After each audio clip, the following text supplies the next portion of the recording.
महाशिवरात्रि के महापर्व पर शिव पार्वती की विवाह की कहानी तो हम सभी जानते हैं, लेकिन क्या आप इस दिन से जुड़ी एक सुंदर शिव भक्त चिड़िया की कहानी जानते हैं?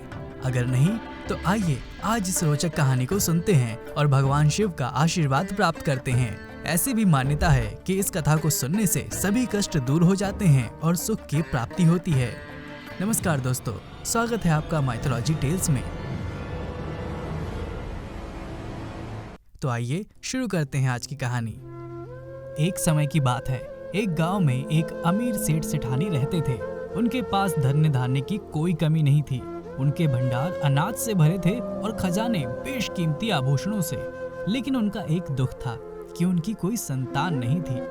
उनके इस पूरे ऐश्वर्य को भोगने के लिए कोई नहीं था, इसलिए वो मन ही मन दुखी भी थे। उनके घर के पास एक पेड़ पर एक सुंदर चिड़िया रहती थी। वो रोज गांव में घूमकर अपने परिवार के लिए दाना पानी लाती थी, लेकिन उसे सेठ के घर से कभी कुछ नहीं मिला। चिड़िया सोचती भी थी कि आखिर ये लोग दान पुण्य क्यों नहीं करते, किसी को कुछ क्यों नहीं देते। और ये सही भी था, क्योंकि सेठ के पास तो बहुत पैसे थे, लेकिन वो दिल से बहुत गरीब था। वो किसी को कुछ भी नहीं देता था और ना ही कोई पूजा पाठ करता था। एक दिन चिड़िया ने देखा कि सेठानी बहुत उदास बैठी है और इसलिए वो सेठ के घर चली गई। सेठानी ने चिड़िया को देखकर दाना पानी रख दिया।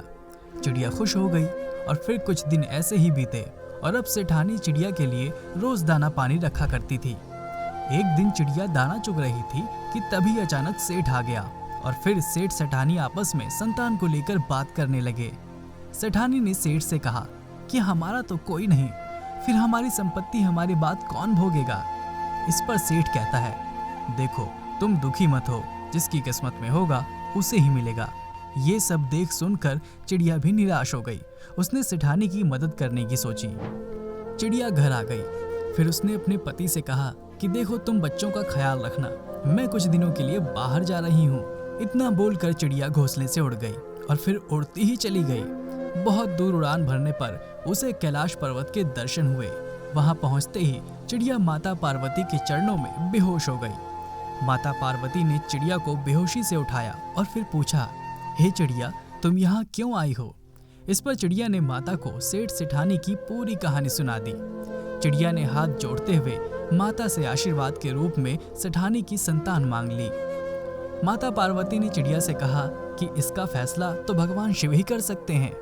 इतने में भगवान शिव का ध्यान टूटा और वो माता पार्वती के आग्रह पर चिड़िया की परेशानी सुनने लगे।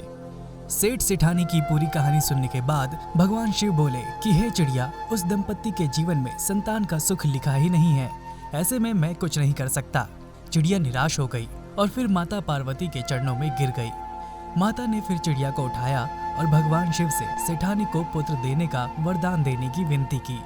भगवान ने माता की बात तो मान ली, लेकिन चिड़िया से ये भी कहा कि अगर सेठ सेठानी ने पुत्र प्राप्ति के बाद कोई भी पूजा पाठ दान पुण्य नहीं किया तो उनका संतान अल्पायु होगा। इस पर चिड़िया ने झट से कहा कि हे प्रभु, मैं उन्हें समझाने की पूरी कोशिश करूंगी। इसके बाद चिड़िया भगवान शिव और माता पार्वती के आशीर्वाद के साथ वहां से उड़ गई। 9 महीने बाद सेठ सेठानी को पुत्र की प्राप्ति हुई। ये देख चिड़िया बहुत खुश हुई और भगवान को धन्यवाद देने लगी। तभी उसके मन में महादेव की कही बात भी याद आई और उसने ठान लिया कि वो अब सेठ सेठानी को सुमार्ग पर ले आएगी। चिड़िया ने बहुत जतन किए, लेकिन सेठ सेठानी को उसकी भाषा समझ नहीं आई। ना ही उन्होंने कोई पूजा पाठ दान पुण्य किया और ऐसे ही 5 साल बीत गए। चिड़िया फिर एक दिन अपने परिवार से विदा लेकर कैलाश पर्वत पहुंची और उसने फिर से माता पार्वती और भगवान शिव को अपनी कठिनाई बताई। इस पर चिड़िया ने आग्रह किया कि हे उमा पार्वती, आप दोनों स्वयं चलकर सेठ सेठानी को सही मार्ग दिखाएं।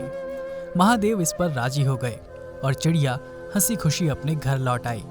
चिड़िया के आग्रह के मुताबिक भगवान शिव और माता पार्वती एक दिन अचानक सेठ सेठानी के घर तपस्वी के रूप में पहुंचे और साथ ही भोजन न खिलाने पर श्राप देने की चेतावनी भी दी।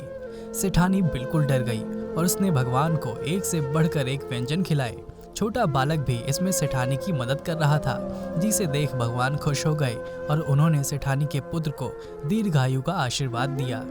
सेठानी के घर से जाते जाते भगवान ने उन्हें सुमार्ग, दान पुण्य और पूजा पाठ का रास्ता दिखाया।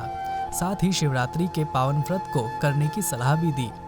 महादेव और माता पार्वती का धरती पर सेठ सेठानी के घर शुभ आगमन का दिन ही महाशिवरात्रि का दिन था। तो दोस्तों, कैसी लगी हमारी ये आज की कहानी?